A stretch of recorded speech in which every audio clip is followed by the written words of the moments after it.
السلام علیکم ورحمۃ اللہ وبرکاتہ۔ ان الحمدللہ والصلاۃ والسلام علی رسول اللہ، اما بعد۔ محترم ناظرین کرام اور عزیز طلبہ، کتاب تقویۃ الایمان کے درس میں آپ کا خیر مقدم ہے۔ اشراق فی العادت کے سلسلے میں یہ باب چل رہا ہے۔ سورۃ المائدہ آیت نمبر 103 آج کے درس میں پڑھی جائے گی۔ اس کی تفسیر مختصر طور پر آپ کے سامنے رکھی جا رہی ہے۔ چنانچہ مؤلف رحمہ اللہ بیان فرماتے ہیں، وقال اللہ تعالی اعوذ باللہ من الشیطان الرجیم بسم اللہ الرحمن الرحیم ما جعل اللہ من بحیرۃ ولا صائبۃ ولا وصیلۃ ولا حام ولکن الذین کفروا یفترون علی اللہ الکذب واکثرهم لا یعقلون۔ سورۃ المائدہ آیت نمبر 103۔ ترجمہ کرتے ہوئے مؤلف فرماتے ہیں، اور اللہ تعالیٰ نے فرمایا سورہ مائدہ میں، نہیں ٹھہرایا اللہ تعالیٰ نے کوئی بحیرہ اور نہ صائبہ اور نہ وسیلہ اور نہ ہی حامی، لیکن کافر لوگ اللہ پر جھوٹ باندھتے ہیں اور اکثر ان میں سے نہیں سمجھتے۔ کافروں نے کچھ جانور متعین کر لیے تھے اور ان جانوروں کو وہ اپنے سماج میں، اپنے معاشرے میں چھوڑ دیا کرتے تھے کسی بت یا کسی بزرگ کے نام سے، اور کچھ نشانیاں ان پر متعین کر دیتے تھے۔ اب اس جانور پر سواری کرنا یا اسی طرح سے اس جانور کا دودھ دہنا یا اور کسی طرح سے اس سے فائدہ اٹھانا، یہ ان کے یہاں ممنوع تھا، جائز اور درست نہیں تھا۔ اور ان جانوروں کا بڑا ادب و احترام کیا کرتے تھے، جبکہ اللہ رب العالمین نے جانوروں کو انسانوں کے فائدے کے لیے پیدا کیا ہے۔ تو اللہ رب العالمین نے جو فطری طور پر جانوروں کو بنایا ہے، اس سے ہٹ کر ایک الگ راہ انہوں نے اپنی طور پر بنا رکھی تھی، اور مختلف ناموں سے ان جانوروں کو جانتے تھے، پہچانتے تھے۔ غیر اللہ کے نام پر، کبھی انہیں بزرگوں کے نام پر، کبھی بتوں کے نام پر چھوڑ دیا کرتے تھے۔ اللہ رب العالمین نے اس کی تردید فرمائی، اور اس سے ان کا یہ عقیدہ تھا کہ یہ سب چیزیں ہم یا یہ سب جانور ہم اللہ رب العالمین کی رضا اور اس کی مرضی کے مطابق کر رہے ہیں، جبکہ یہ سراسر اللہ رب العالمین کی مرضی کے خلاف تھا۔ چنانچہ اللہ رب العالمین نے اس آیت کریمہ کے اندر ان کے اسی عمل کی تردید فرمائی،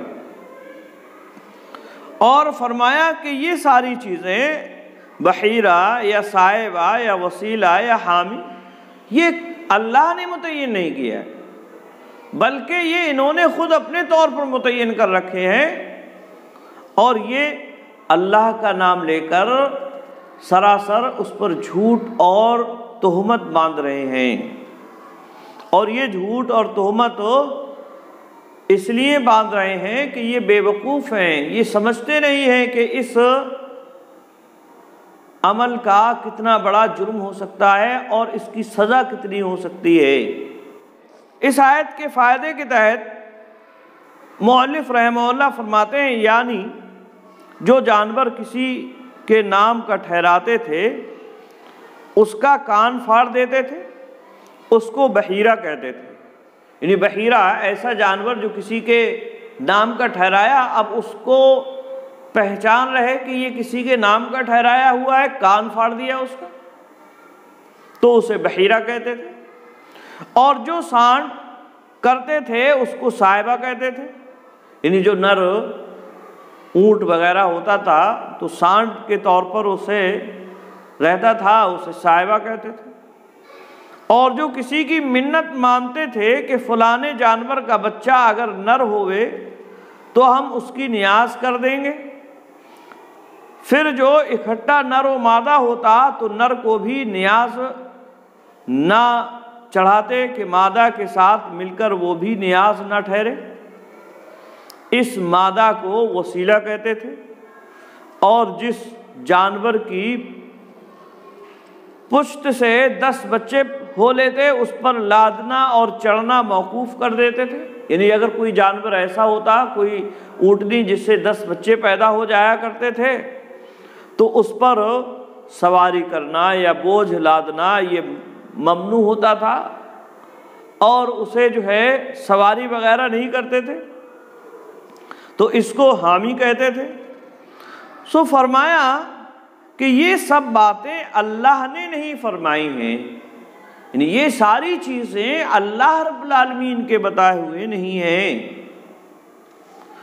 یہ انہوں نے اپنی بے وقوفی سے رسمیں باندھ لی ہیں، یہ ساری چیزیں انہوں نے خود اپنے طور پر بطور رسم کے جاری کر لی ہیں۔ مؤلف کہتے ہیں اس آیت سے معلوم ہوا کہ کوئی جانور کسی کے نام کا ٹھہرا رکھنا اور کچھ اس کا نشان اس پر لگا دینا، اور یہ معین کرنا کہ فلانے کی نیاز کی گائے ہی ہوتی ہے، فلانے کی بکری اور فلانے کی مرغی، یہ سب رسمیں بے وقوفی کی ہیں اور اللہ کے حکم کے خلاف۔ آئی بات میں؟ جس طرح سے آج ہمارے زمانے میں بہت سارے لوگ اپنے پیروں اور مرشدوں کے نام کے جانور متعین کر کے چھوڑ دیا کرتے ہیں، یا اسی طرح سے بتوں کے نام کے، اپنی مورتیوں کے نام کے جانور چھوڑ دیتے ہیں، سانڈ چھوڑ دیتے ہیں، اور ان پر کوئی نشانی متعین کر دیتے ہیں، اس کا دودھ نہیں دوتے ہیں، اور اسی طرح سے اسے ایسے ہی چھوڑ دیا کرتے ہیں، اسے مارتے نہیں، اس کا بڑا ادب و احترام کرتے ہیں۔ یہ ساری باتیں بے وقوفی کی ہیں، عقل مندی سے اس کا کوئی تعلق نہیں ہے۔ اور کیوں بے وقوفی ہے؟ وہ اس لیے کہ یہ جانور اللہ رب العالمین نے انسانوں کے تصرف میں دیے ہیں، اللہ رب العالمین نے انسانوں کے فائدے کے لیے پیدا فرمائے ہیں کہ انسان اس پر سواری کرے یا ان کے گوشت کو کھائے، یا اسی طرح سے ان کے دودھ وغیرہ سے فائدہ اٹھائے۔ یہ اللہ رب العالمین نے جانور اس لیے بنائے تھے، لیکن انسان اپنی بے وقوفی کی وجہ سے ان جانوروں کو جو اللہ نے اس کے فائدے کے لیے بنائے تھے، اس کے سواری وغیرہ کرنے کے لیے بنائے تھے، وہ ایسے ہی انہیں چھوڑ دیتا ہے اور ان سے فائدہ نہیں اٹھاتا ہے۔ تو ظاہر سی بات ہے، یہ بے وقوفی ہی کی بات ہے کہ انسان کو اللہ نے جو جانور فائدے کے لیے بنایا تھا اس سے وہ فائدہ نہیں اٹھا رہا ہے، بلکہ اس سے فائدہ اٹھانا ایک طرح سے ممنوع ہے، اس کے یہاں جائز اور درست نہیں ہے۔ تو اس سے بڑی بے وقوفی اور کیا ہو سکتی ہے؟ آئی بات میں؟ اور یہ جانوروں کو کسی کے نام سے متعین کرنا یہ شرک بھی ہے، کسی کے نام سے متعین کر دینا یہ شرکیہ رسم و رواج میں آ جاتا ہے۔ آئی بات میں؟ تو اس سے انسان کو اپنے آپ کو بچا کے رکھنا چاہیے، کیونکہ یہ بے وقوفی کی باتیں ہیں، پھر گناہ ہیں۔ یہ اللہ رب العالمین کی شان میں بڑی گستاخی ہے کہ اس نے ایک نعمت دی، ہم اس نعمت سے فائدہ نہ اٹھا کر اللہ رب العالمین کے مقابلے میں ایک نئی بات پیش کر رہے ہیں۔ آئی بات میں؟ تو اس سے جو ہے ہمیں اپنے آپ کو بچا کے رکھنا چاہیے اور اللہ رب العالمین کی نعمتوں سے فائدہ اٹھاتے رہنا چاہیے۔ اگر ہم اللہ رب العالمین کے صحیح معنوں میں سچے بندے ہیں، اللہ رب العالمین کی اطاعت و فرمانبرداری کرنے والے ہیں، تو ہمیں ایسا ضرور کرنا چاہیے، اور اپنے آپ کو ان تمام رسم و رواج جو اللہ رب العالمین کی مرضی کے خلاف ہیں، اس کی شان میں گستاخی کا سبب بننے والی ہیں، جس کا حکم ہمیں اللہ اس کے رسول نے نہیں دیا ہے، ان تمام بے وقوفانہ رسم و رواج سے ہمیں اپنے آپ کو بچا کے رکھنا چاہیے۔ ایک مومن کی یہی شان ہونا چاہیے۔ اللہ رب العالمین ہمیں اس طرح کی شرکیہ رسم و رواج سے بچنے کی توفیق عطا فرمائے، آمین۔ آج کے لیے بس اتنا ہی۔ السلام علیکم ورحمۃ اللہ وبرکاتہ۔